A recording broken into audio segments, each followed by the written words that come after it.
Even though we talked about the idea of infinitesimal, okay, so this is not zero, but we can make it as small as we want to. And this is what we were doing when we were taking something finite and dividing it into infinite parts. And then we were saying each part is infinitesimal. Some ideas that are fundamental to calculus, some of these were there even in the ancient times. Like Greeks did something like a polygon with infinite sides becoming a circle, things like that. And even in ancient India, they had the concepts of infinite series. So some of those are related to calculus, but they were not in the form of the modern calculus. And then in 1600s, there was Newton, and at the same time there was Leibniz. So they kind of came up with the ideas of modern calculus, but they were still using this concept of infinitesimal.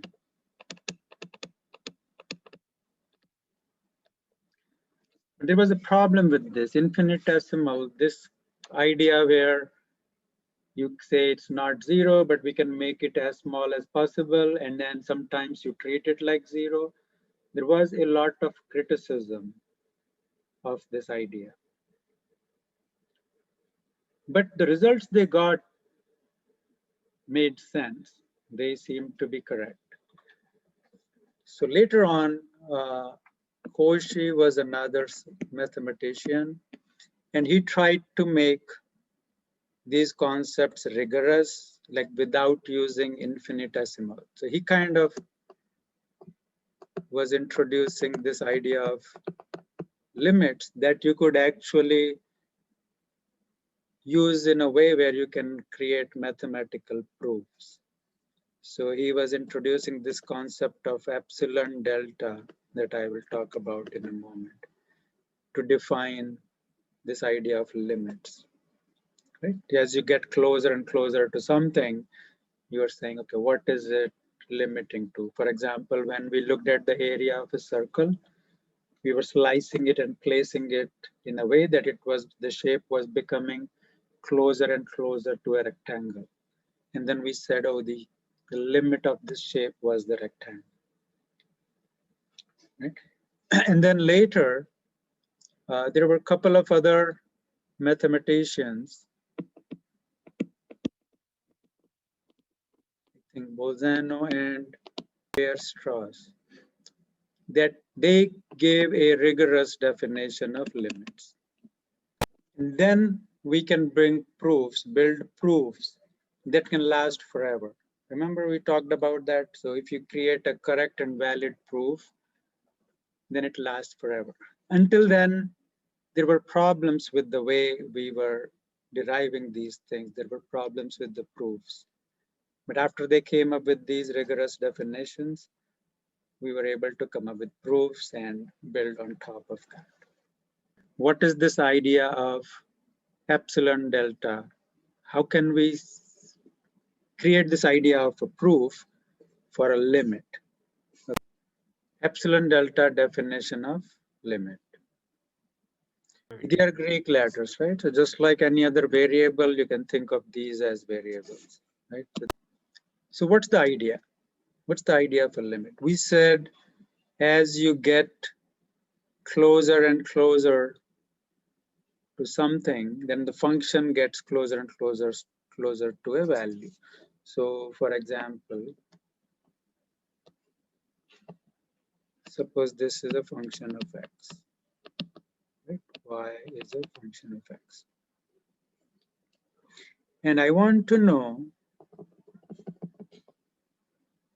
let's say this is some value c of x, right? This is x and this is y. So I want to know what does y get close to as x becomes close to c. In this, it it is kind of evident. If this value is L, if X goes to C, right? X gets closer to C here. Y is becoming closer to L. Is that correct? If X is here,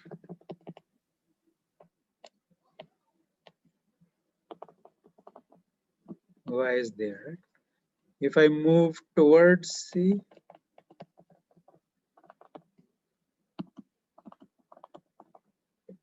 Y is moving towards L, right?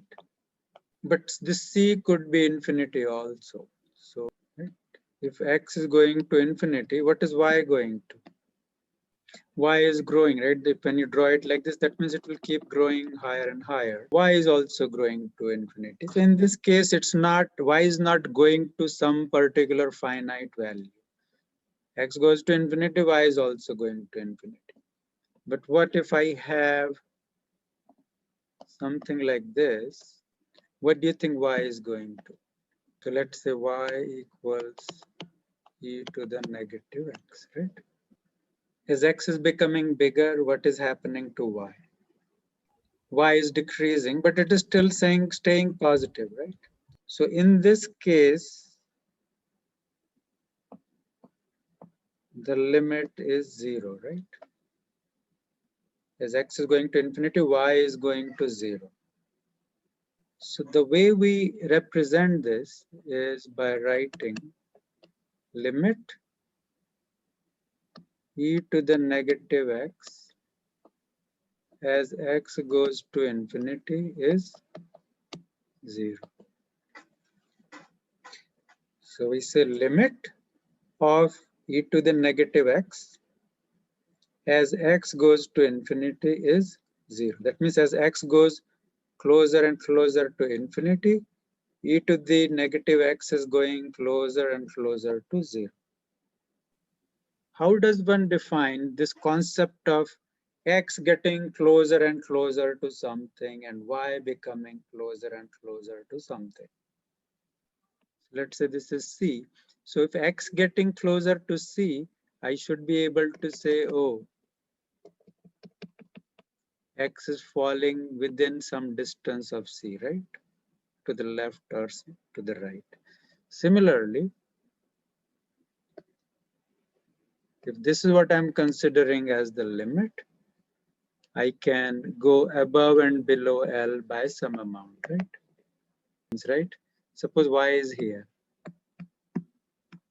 And if I bring this line closer and Y has to remain inside it, then Y will get closer to L, right? I have to have some mathematical way of saying that Y is becoming closer to L and some mathematical way of saying that X is getting closer to C. So what I'm trying to do is I'm trying to create boundaries around C and say, okay, X will be in here. And if I squeeze these boundaries, then X has to get closer to C, right? Yeah. Similarly, if I have these boundaries around L, and I say Y has to be between these, and if I squeeze those, then Y has to get closer to L, right? So this is formalized. Formalized means converted into a rigorous mathematical form. This distance here is called epsilon, right? So this one is L plus epsilon, and this is L minus epsilon, right? Epsilon is a variable, right? It can have some value, Yeah. which I can make smaller. If I want to squeeze these closer to L, then I'll make epsilon smaller, right? Similarly,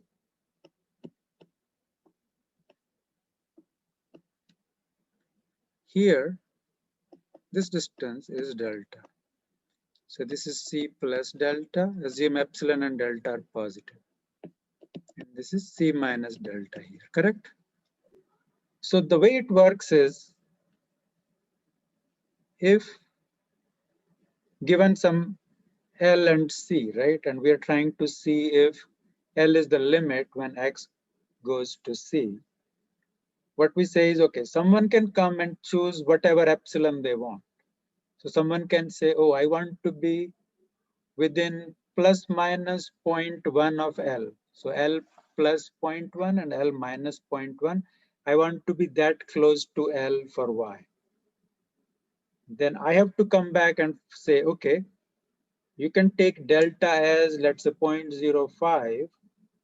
Then if X is between C plus 0.05 and minus 0.05, then it will be within that distance. If for every epsilon someone gives me, I can give a delta, then there is a limit. So this is some function, okay?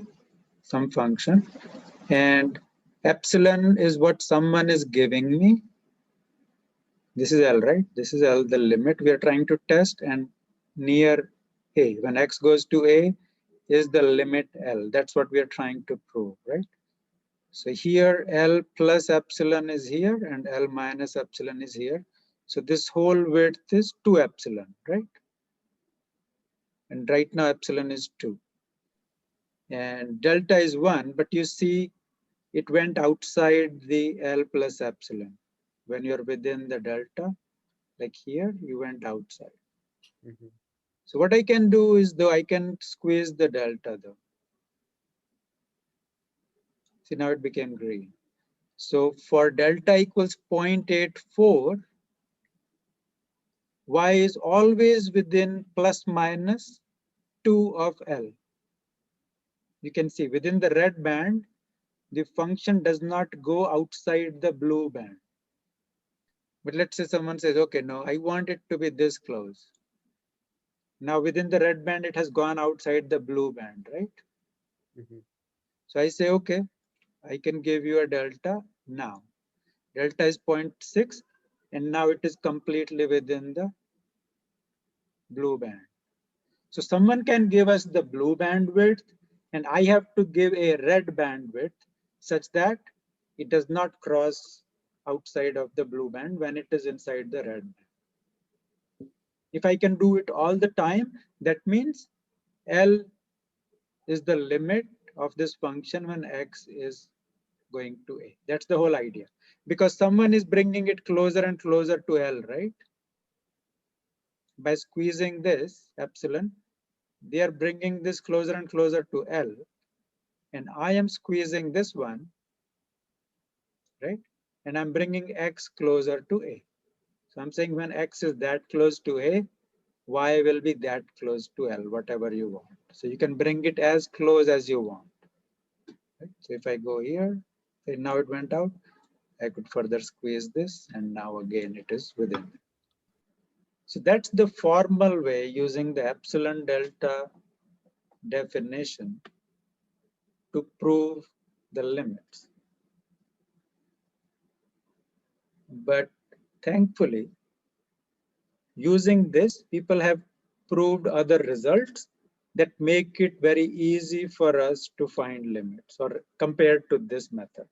So we don't have to always do epsilon delta kind of proofs when we are trying to find the limits. So people have already proved things and come up with results that we'll be able to use for finding limits. Okay, let's look at some examples when the limit does not exist. So one example is, if you could have a graph like this.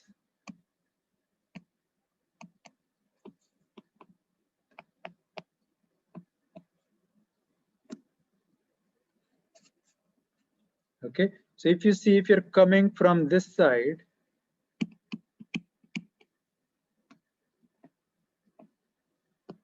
if you're coming from left, you're getting closer and closer to this value, right? So I want to find the limit here. So if X is coming from here, then I'm getting close to this value, right? If X is coming from here, I'm getting close to that value, correct? So if I coming from two different directions, when I get to A, I'm getting different values of Y. So there is no limit here when x goes to a. So this is called a jump discontinuity. Another example could be, you know about this. This is called the vertical asymptote. Right? So if this is x equals a, it's not going to any finite value. They will keep on growing forever as it gets close to a. So in this case, they are going to infinity, right? Y is going to infinity as x is going close to a. So there again, limit does not exist. When we say limit does not exist, we are saying there is no finite value that y is getting close to. Yet another kind of scenario is if there is a graph that goes on like this. Right? It's not getting steadily close to something. Right? You're seeing oscillations.